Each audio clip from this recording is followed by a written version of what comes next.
Hey guys, this is Dave from Vanguard here with another deck profile for you guys. I know I haven't filmed in a while.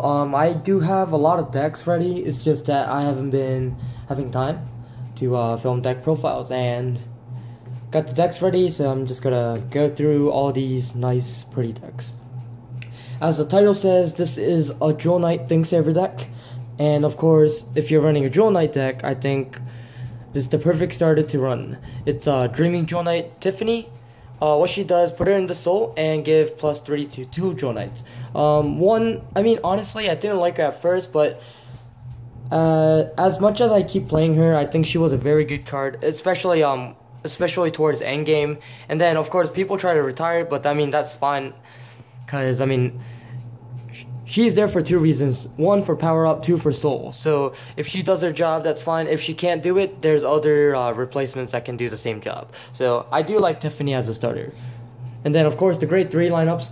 Since I am running, it is a Thingsaver deck, I run 4 Thingsavers. Thingsaver is obviously the finisher of the game, because restanding. Usually, with all the counterblasts I use, people are saying, how do you use Thingsaver with all the counterblasts you use? Usually I do leave about two counterblasts, but honestly, Thingsaver is only an end game plan. So you don't necessarily need to use Thingsaver. So Thingsaver is very nice to play. And then, of course, I run a Jewel Knight card, which is Ashley Reverse. I did take out the Ultimaus for Ashley Reverse. She does a lot of plays. I do like. 1, she can actually retire front rows, so it's very good against, well, I can't say Kageros, but it's really good against Aquaforce, which is a problem for this deck, and she's actually a solution. And people might ask, why do you run Ashley Reverse? There's a certain tech that makes me run her early game. So Ashley Reverse, for those of you guys that don't know what she does, it's Counterblast 1 at Limit Break. You lock a unit, which is a Jewel Knight. And you lock a unit and you can retire a column in the front row of the opponents, and you search a card. So you'll usually combo this with Sword Meat. Very nice card. And she actually does a lot of work, depending on the situation. Going on to the grade 2 lineups, of course, if I am running Thingsaver, I have to run the mate. I run 3 Blasted Blade Seeker. And then, of course, I do run the best card for Jewel Knights, and the reason why you would run Jewel Knights in the first place, I do run 4 Sword Me's. Sword Me's effect, Counterblaster Jewel Knight, call a grade 1 Jewel Knight on the rear guard. So very, very simple, but very powerful effect. And, of course, it brings out the best of Jewel Knights, just because it can search for cards. And then, of course, the other grade 2 lineup, I run the 12k attacker for Jewel Knights, which is the Fellowship Jewel Knight Tracy.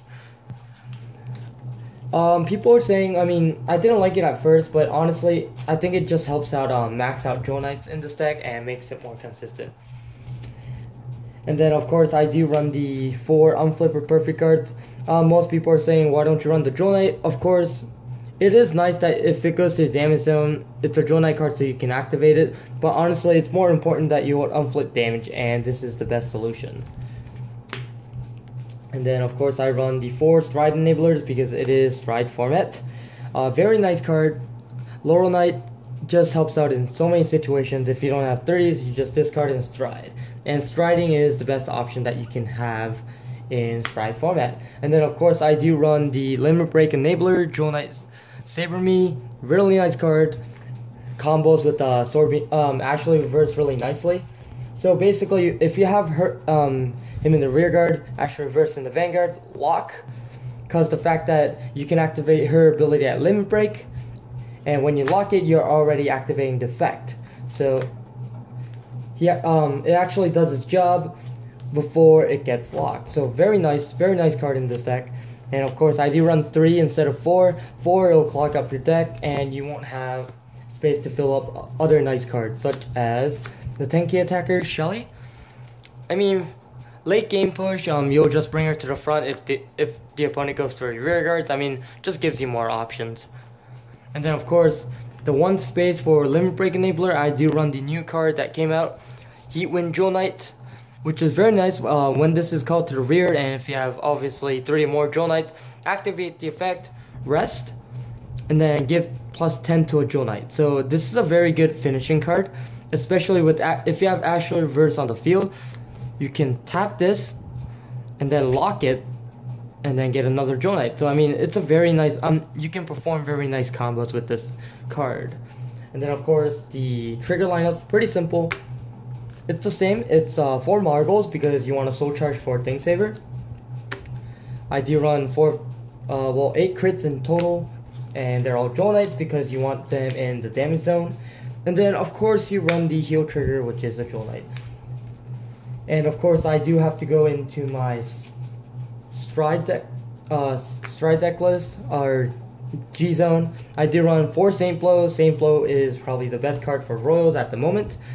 I do run 2 Cat Blades, which search outs for any grade 2, which usually is sort of me. Samuel, very nice finisher, or really good setup to kill the opponent. I do run 1 Samuel, and then of course I added in a new card from the Fighters Collection, Madhu. For those of you guys that aren't aware of Madhu, or Madhu's power, you guys think that it only has to be a 10k, but if you're in Legion, your Vanguard has a 9k and an 11k, so Madhu's effect will activate and search for at least another stride, I guess a stride fodder, or you can search out another Thing Saver and ride it and Legion again. So Madhu, very helpful. Hope you guys like the deck profile. Make sure you guys comment, rate, subscribe down below. This is a very consistent card. This is actually a deck I won at my, well, I didn't win, but I went top 8 in Dynasty Cup. Dynasty Cup, DMV Dynasty Cup, which was I mean, we didn't have much, but I mean there was a lot of difficult matches. This deck is still good. It pulls through. Make sure you guys try it out, and like those guys, comment, rate, subscribe down below, and like always, imagine the victory. I am Vanguard.